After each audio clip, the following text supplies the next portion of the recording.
Laughlin. I'm stopping and getting a little bit of gas, and we're going to be taking this. This is a 2004 Lexus SC430, and we kind of sort of ran into a little bit of a, I wouldn't call it a problem, but one of the shortcomings of this car. So this car has quite a vast trunk to it, right? But this little tarp here is what you put down if you're going to be putting the top down. And so this is your trunk space.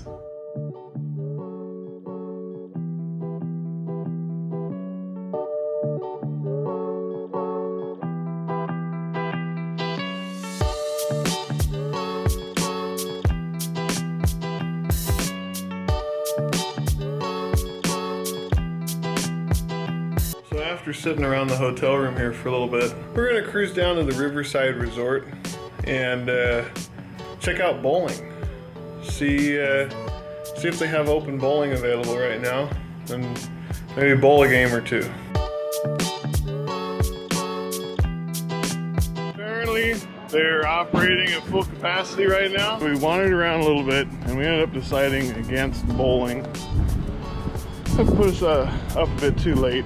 We're gonna get up early tomorrow and go for a bit of a drive. So we're going back to the hotel and figure something new out.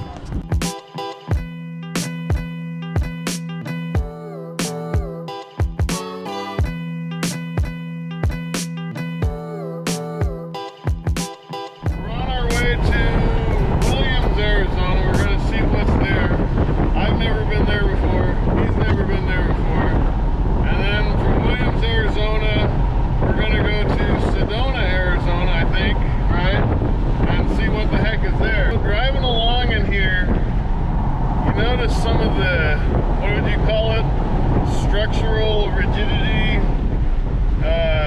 I guess, engineering behind this thing wasn't entirely sorted out. You know, just the little bit of wobbliness over some of the more bumpy roads. It's not bad. You know, it does a pretty good job of smoothing everything out, but you do notice some jiggling here with the car. But over smooth roads like this thing is just a dream to drive.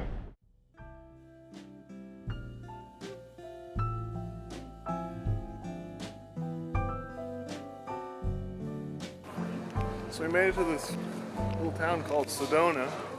I figure we'll wander around here for a little bit and see what's what.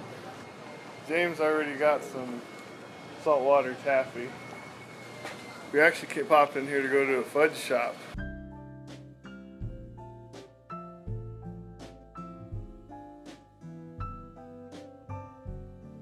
Okay, so we left Sedona and we're working our way back towards Williams.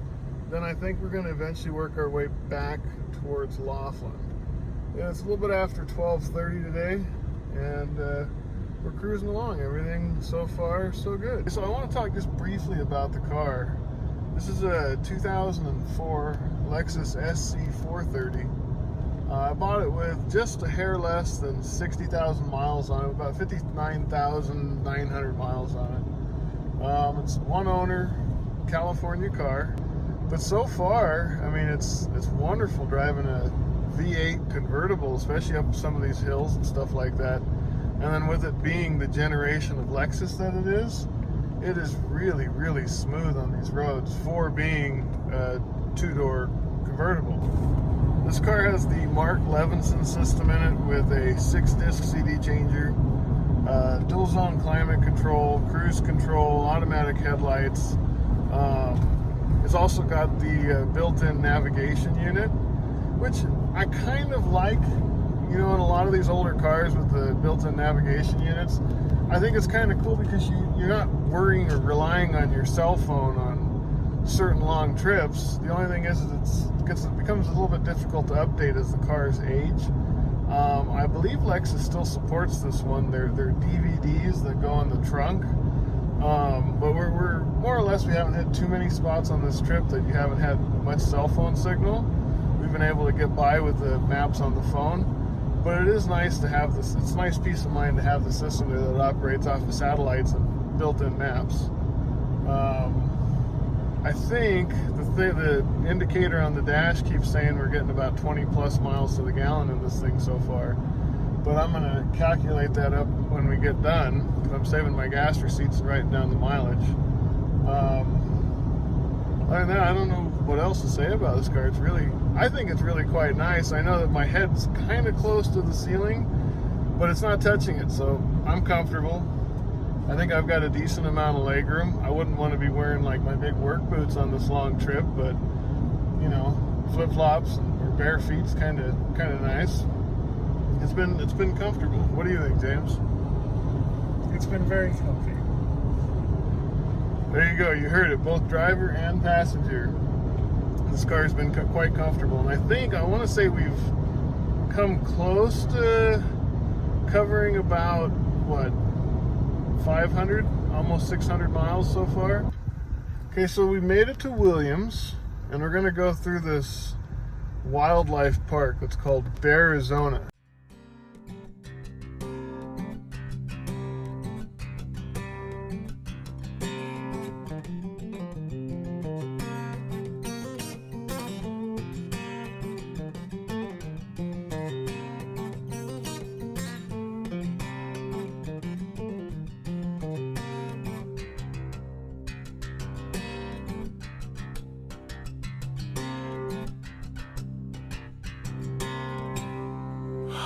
So this is just me and my little bear friend here. We're hanging out for a minute while James uses the restroom.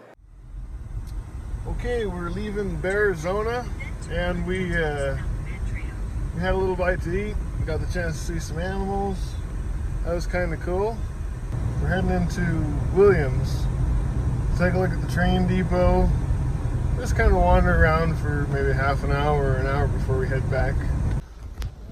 So we're stopped here, going to the Grand Canyon Railway and Hotel coffee shop and ticketing booth.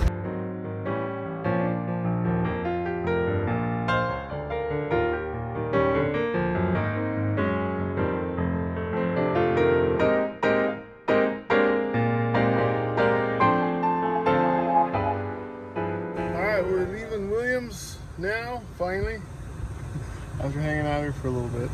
And we're heading back to Laughlin. So it's a little bit after 9 o'clock. We're heading to the riverside. This is our last full day here. And we're gonna try and go bowling today. Let's see how that goes.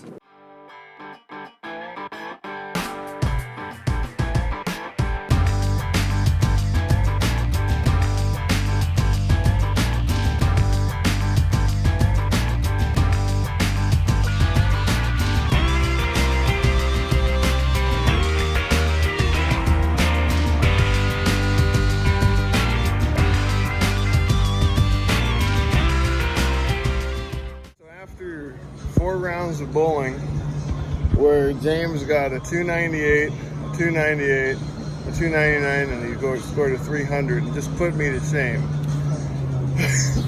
Now we're gonna go on the, what does it say, USS Riverside luxury boat tour. $12 a ticket. I think it takes us up the Colorado River up to the Davis Dam. Hover around there for a little bit and come back. I think it's a little bit over an hour.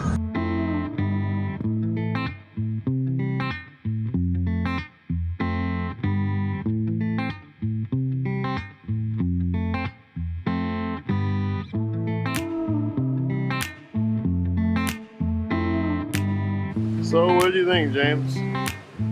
This is amazing.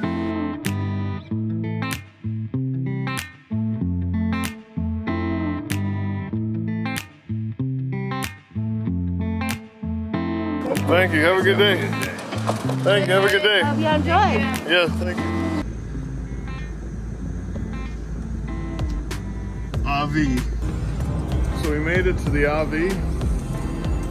It seems in a little bit nicer shape than what it was, I want to say, a few years ago when I stayed here.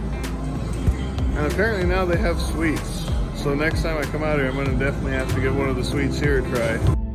James just won some free games. Alright, we're leaving the RV. He's leaving a winner. I'm leaving a loser. So there's this hotel that's off of Casino Drive, I think, on your way into Laughlin, and it's been abandoned like that for years and years and years. If you know what they're doing with that, or if they're ever going to do anything with that, put some information in the comment section below. So that is a problem. We're going to try and fix that like we did with the bowling thing. I want to go down there with it almost empty.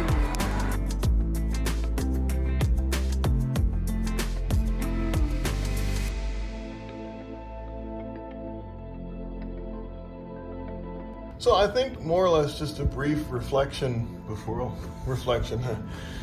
we head out is, you know, it's been nice. It's been really relaxing. Even with the amount of people that are here, it has been really relaxing.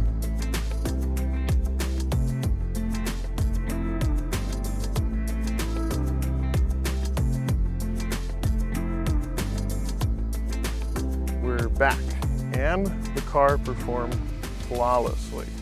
It was an absolute joy to drive. We remained comfortable. I don't have any, with the exception, you know, a couple little complaints that I had, maybe the little bit of jiggling of the, you know, the structural part of the car, but that's, you know, that's Lexus's, I guess, kind of first entry into the convertible market. Other than that, beautiful, smooth V8 engine, beautiful, comfortable interior. That's something that a lot of new cars are lacking. For example, you know, you get into a new SC430 and the bolsters on the seats are really super, like, heavily bolstered and close together. So it makes the seats almost uncomfortable, unbearable to sit in for long periods of time, especially if you're, you know, a bigger guy like me. The interior, very simple layout. You can put all the tech away, push a couple buttons, the nav screen disappears, the radio disappears. There's not a whole bunch of menus to dig through to, like, turn on and off the seat heater and stuff. This is, I think, everything that the modern luxury car, especially the modern luxury convertible, is not. Anyways, let me go ahead and sum this up with the gas mileage, because this is what really makes this car quite attractive to me. I had a 2016 BMW Z4, and the gas mileage wasn't terrible on it, but it's a 4-cylinder with a 6-speed manual. And around town, I would get like 19 to 20 miles a gallon on the highway. The best I got on a long trip was like 24 miles to the gallon. So this car, the first tank that I ran through it was 24.3 miles to the gallon. That was going out to Laughlin. The second tank of gas going through it was 21.18. The third tank was 25.06. And the last tank was 22.84 miles to the gallon. So not one of those was under 20 miles to the gallon. And for the longer drives, longer consistent freeway drives, to exceed 25 miles to the gallon is phenomenal for a V8 with a 5-speed automatic transmission. What happened to this? And I think a lot of it is because you have automotive journalists, like the ones who, you know, deem this car the worst car in the history of the world. I don't think that that's a very fair assessment of this thing. You have a lot of automotive journalists that get behind the wheel of a car for a very short period of time, and they want it to be sportier. They want more tech. They want your cell phone to integrate with it. Well, they don't think about living with the car. They don't think about if you're out and about and you don't have cell phone signal and you need navigation in your car. This has built-in navigation that is completely independent of your cell phone. This car has pretty flatly bolstered seats, so when you're sitting in traffic for 2-3 hours sometimes, depending upon your commute, you're gonna be comfortable. You're not gonna get home feeling the seats digging into your side. This car, I think, is a car that you could probably live with. I would strongly suggest to at least sit in one, touch one. If you're looking for a convertible, keep this in mind. I would at least take the opportunity to sit behind the wheel of one of these. You can still find them like this one. One owner, low miles, service history, no accidents on the record on it. and find one that you can enjoy for a really long period of time, a whole heck of a lot cheaper than what some other brands' convertibles give you. Anyways, with that said, 24, 25 miles a gallon, comfortable car, I think fairly beautiful looks. That sums it up. How much better does it get than that? Anyways, thanks for watching. I really hope you enjoyed. If you like this kind of road trip review video of some sort, I really don't know what it was, please, new channel, small kind of subscriber base right now, hit that subscribe button, hit that thumbs up button, and feel free to leave comments in the comment section if it's a comment that needs responding to. Sometimes I do try and respond to it. Thanks for watching. I gotta go.